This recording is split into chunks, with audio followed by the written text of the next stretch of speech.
हाय sharks. हाय। हाय। मैं हूँ वर्धमान गांधी।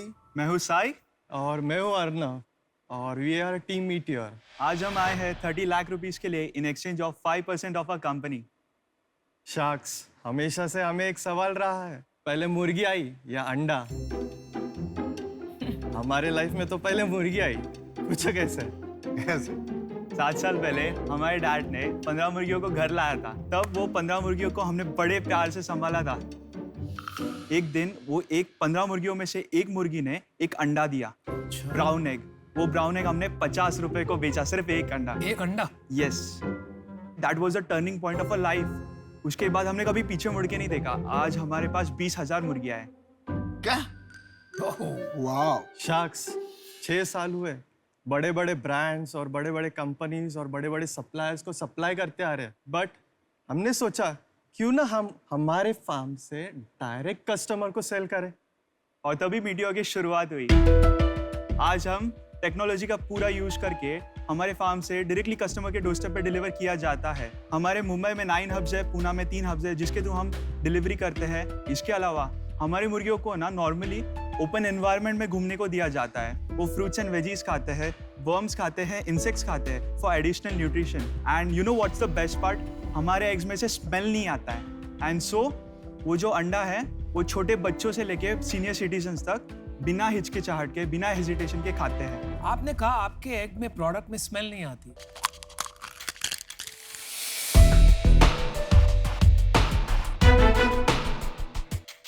हाँ, स्मेल तो नहीं है। तो Vardhaman, Sai, Arnav, welcome to shark tank. Thank you sir. तो आप फैमिली हैं? यस, मैं फादर हूँ। He is my younger son, is elder son. थोड़ा अपने बारे में बताइए, आपका क्या बैकग्राउंड है? सर, मेरा अकाउंट्स में मेरा काम चलता था। जैसे कि हम लोग पुणे से है, पुणे एग्रीकल्चर हब है, तो बहुत सारे डेयरी फार्मिंग वाले आते थे, गोट फार्मिंग वाले आते थे, पोल्ट्री फार्मिंग। तो उनके साथ रहते रहते ये इसमें हम लोग आगे बढ़े। और आपका क्या बैकग्राउंड है, साई और Arnav? I am IT engineer. Dad को क्लोज टू नेचर जाना था, तो मुझे एक अपॉर्चुनिटी मिली और मैं इनके साथ ज्वाइन हो गया। तो मैं हूँ सिविल इंजीनियर। 16 मई को मैंने मेरा इंजीनियरिंग कंप्लीट किया, 17 मई को डैड के साथ चालू किया। नॉर्मल लाइफ में क्या होता है, टीवी के सामने, लैपटॉप के सामने बैठ के पूरे दिन बैठ के काम करना है। मैं बोला ये मुझसे नहीं होगा और किसी के नीचे काम करने से अच्छा खुद की खेती में काम करेंगे, राइट? તમે ગુજરાતી બોલો છો? नहीं, हम लोग नहीं बोलते, We are लेकिन वी आर Gujaratis. गुजरातीज। हाँ, क्योंकि गांधी सरनेम Yes, से yes. लगा कि पॉसिबली। लेकिन एनीवे आप और मैं दोनों पुणे से हैं, यस। तो आपका डिफरेंशिएटर क्या है? तो हमारा एक्चुअली D2C है अभी।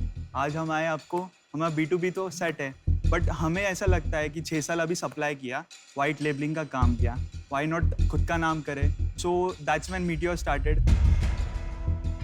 तो व्हाइट लेबलिंग उसे कहते हैं जब एक मैन्युफैक्चरर कॉन्ट्रैक्ट पे प्रोडक्ट बना के एक ब्रांड कंपनी को देते हैं और ब्रांड कंपनी अपना ब्रांड लगा के उसे मार्केट करती है और डिस्ट्रीब्यूट करके सेल्स करती है। बट आप ये बताओ कि आप खाली अंडे बेचते हो या चिकन वगैरह भी होता है? Only exact present. ये ना इतना बड़ा मार्केट है। See 300 million eggs is sold every day in India. 300 million egg रोज बिकता है इंडिया में? And 8 million alone in Mumbai. How much? 8 million, 80 lakhs। So it is $1 billion market. और फिर भी हम लोग है ना, मार्केट में ऐसा है कि हमें कोई कंपटीशन दे नहीं सकता because of our free range background experience है, जिसको अगर कोई जीरो से स्टार्ट करने की कोशिश करता है, still it will take 4 to 5 years and तब तक उतना स्केल हो जाए। D2C में मोस्टली दो आपके जो एरिया है उसमें टेक्नोलॉजी का प्ले बहुत ज्यादा होता है, करेक्ट? सर, हम टेक्नोलॉजी में भी आगे। देखो, सो व्हाट्सएप पे ऑर्डर होता है, बेसिक हाई डालना होता है। हाई डालते ही एक मैसेज आ जाएगा, हाई सिलेक्ट क्वांटिटी करके मेरे को जितना चाहिए, एवरेज मोस्ट ऑर्डर, बिल आ गया, ऑर्डर प्लेस्ड। इसके आगे हमने 1 क्लिक ऑर्डरिंग सिस्टम भी बनाया है। और मोबाइल ऐप नहीं बनाया आपने जिसमें लोग अपना सब्सक्रिप्शन डाल दें कि मुझे हर 3 दिन में चाहिए? ये तो जो चीज़ है ना सर, ये लोग हमारा सब्सक्रिप्शन ले चुके हैं विदाउट नोइंग, बिकॉज हमको वो रिपीट ऑर्डर आ रहे हैं। मैं ना अपना इस पे डिसीजन बना चुका हूँ। हिंदुस्तान में 300 रुपए से कम का कोई भी सामान घर पहुंचा के पैसा बनाना इम्पॉसिबल है। जो लिशियस कंपनी है, फ्रेश टू होम है, Tender cuts. ये सब मीट आप जब बाय करने जाते हो ना, बहुत ही गंदा एक्सपीरियंस Unhygienic होता है। तो ये क्या बोल रहे हैं, उस एक्सपीरियंस को अच्छा कर रहे हैं, उसका प्रीमियम दे रहा है कस्टमर, एंड देयरफॉर वहाँ पे टिकट साइज भी ज़्यादा है और पैसे बनाने का चांस है। उसके साथ अगर वो अंडे बेचेंगे ना, वहाँ पे पैसे कमा लेंगे। सिर्फ अंडे का ऑर्डर लिशियस पे भी नहीं आता। तो इस करके मैं इससे आउट हूँ। आपका B2B बिजनेस कितना बड़ा है? Turnover you can say 1.3 CR है। आपका बेचने का प्राइस क्या है और आपका कॉस्ट कितना है, ये बताइए। 3.5 प्रोडक्शन प्लस एवरीथिंग नेट, और बेचते हैं हम 5 to 5.5 तक भी जाता है कभी कभी। 30% आपका मार्जिन है उसमें, ठीक है। 35 लाख रुपया आप कमा रहे हो सालाना, बराबर है, नेट प्रॉफिट। बराबर। अभी आते हैं B2C पे। B2C पे कैसे हैं आपके आंकड़े, बताइए। 16.1 lakhs का सेल किया। पिछले महीने कितना किया आपने? 2.8 lakhs। 5 rupees is the cost. Sale price क्या? 9.16। वहां पर आपका मार्जिन आएगा ये 40%। ग्रॉस प्रॉफिट है। ये ग्रॉस प्रॉफिट है, और उसको खर्चे और निकालो, इनडायरेक्टली 1-1.5 रुपए जाता है। 1-1.5 रुपए। तो 30% B2B में भी बचता है, B2C में भी 30% बचेगा बिना कस्टमर एक्विजिशन के। करेक्ट, 100%। तो आपने क्या सोचा है यार, इसका मार्जिन कैसे बढ़ाओगे? कस्टमर एक्विजिशन आएगा तो लॉस होगा। सिंपल है इसका फंडा। अंडे को हम लोग एक बार टेस्ट करवाते हैं फर्स्ट टाइम बिना प्रॉफिट का। अगर राइट कस्टमर को मिल रहा है तो वो 3 बार 4 बार 5 बार 6 बार ऑर्डर करेगा, इसका मेरे को guarantee, because I matrix show that. जो 6 महीने पहले आपने कस्टमर अक्वायर किए थे, वो पिछले महीने उनमें से कितनों ने ऑर्डर किया? ऑलमोस्ट 40-50% ने तो मिनिमम किए हुए हैं। तो आप बोल रहे हो आपका 6 month retention is more than 50%। 100%। Team में कौन कौन है आपके और इक्विटी स्ट्रक्चर क्या है अभी? He has 50, he has 16, I have 0 because मैंने लेट स्टार्ट किया after studies. Mom and sister in law 16। तो ये ऐसे ही रहने वाला है कैप टेबल या कुछ नहीं, we are going to change equally. Equally क्या होगा? 5 people 20 each। पर सीईओ कौन रहेगा कंपनी का? आप रहोगे CEO. One quick question Arnav से मैं पूछना चाहूंगी, तो आप बड़े भाई हो, तो आपको कोई इशू नहीं है कि साई सीईओ है कंपनी का? मैम वो सीईओ बने या मैं बनूं, गांधी बन रहा है। नाइस। साई, पहले मेरे को एक बात बताओ, आप बहुत यंग लगते हो। I'm 21। क्या उम्र है आपकी? 21। 21? Yes। वाह, amazing clarity. Thank you so मतलब इतना मच। कॉन्फिडेंस और विश्वास। आपको कैसा लगता है वर्तमान जी, बढ़िया ये है। देख के आप 21 साल की उम्र में ऐसा बात कर सकते थे? नहीं नहीं तो सर, हमारे ये क्या जादू किया आपने इनके ऊपर? सर इनको मैंने फ्रीडम दी है, खुला छोड़ दिया। ये और ये अर्णव ऐसे मतलब बच्चे हैं मेरे कि हमको सुबह 3 बजे अगर घर छोड़ना है तो ये 2:30 बजे उठ के तैयार हो जाता है। अरे वाह, सब एक साथ, इतनी यूनिटी, इन लोग इतना सपोर्ट करते हैं। तो मेहनत बहुत है दोनों Yes. दोनों लड़कों में, और लड़कों आपकी में- तरफ जोड़ एक मेल भी बहुत गहरा है। Yes, by the grace of God. I am very impress. 21 साल के आप लगते नहीं हो, और आप दोनों से भी मैं इम्प्रेस हूँ, क्योंकि एकदम वो करण अर्जुन राम लखन टाइप फील आ रहा है। बट एनीवे, मैं यूजुअली उन बिजनेसेस में इन्वेस्ट करती हूँ जहाँ मैं खुद का बहुत टाइम और एक्सपर्टीज दे सकूँ। तो आपका बिजनेस ग्रेट है, आप ग्रेट है, लेकिन वो अंदर से I am not excited about selling eggs.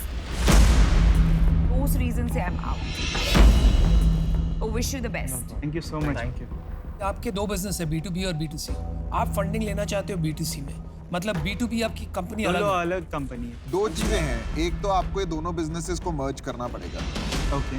दूसरा, आपको एक को-फाउंडर लाना पड़ेगा जो आउटसाइड फैमिली है, जो इसका टेक्नोलॉजी और सप्लाई चेन, शायद 1 से 2 लोग लाने पड़े। इन 2 चीजें के लिए आप रेडी हैं?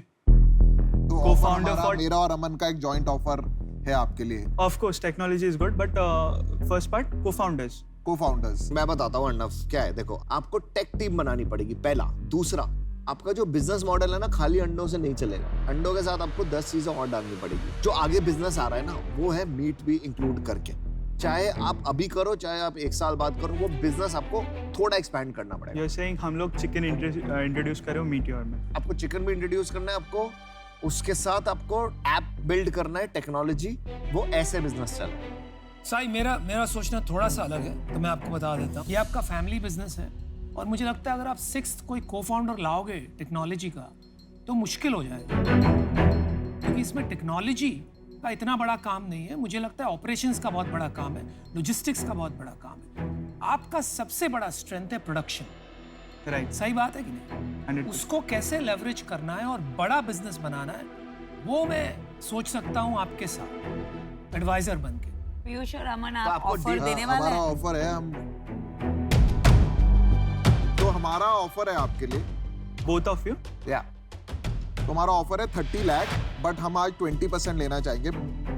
20%, 10% ईच। हाँ 10%।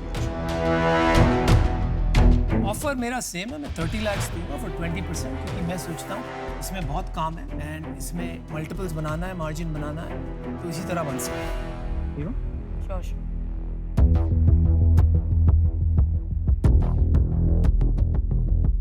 मेरा एक प्रॉब्लम है जो मैंने बताया नहीं ओपनली, 5 फैमिली मेंबर्स इन्वॉल्व ना इज अ बिग प्रॉब्लम। जब काम बड़ा होगा तब प्रॉब्लम होगी। हाँ मम्मी, हम लोग शार्क टैंक्स में हैं। वो तो काउंटर करने वाला है 10% के साथ। 100%। Should we go with the offer और should we negotiate little bit? Deal नहीं बनेगी अनुपम भाई। ये तो 30 लेने जा रहे थे, मैंने 20 किया।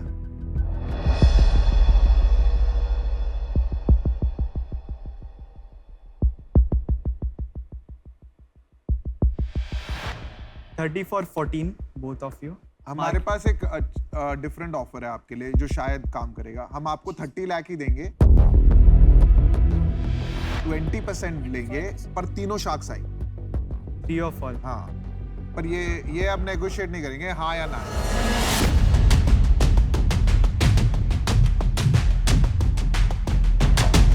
डील?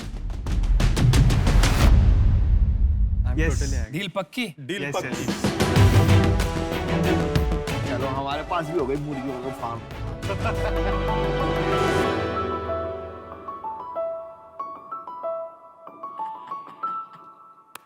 मेरे को ना अंदाज अपना अपना बड़ी पसंद है, उसमें भी उसके मुर्गियों का फार्म होते हैं।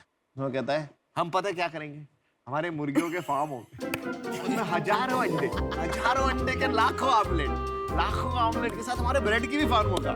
फिर मुर्गियों का राजा और ब्रेड का बादशाह बजाज। इसको तो दूसरे शो में लेके जाओ, बस इंडियाज गॉट टैलेंट वहां लेके जाओ।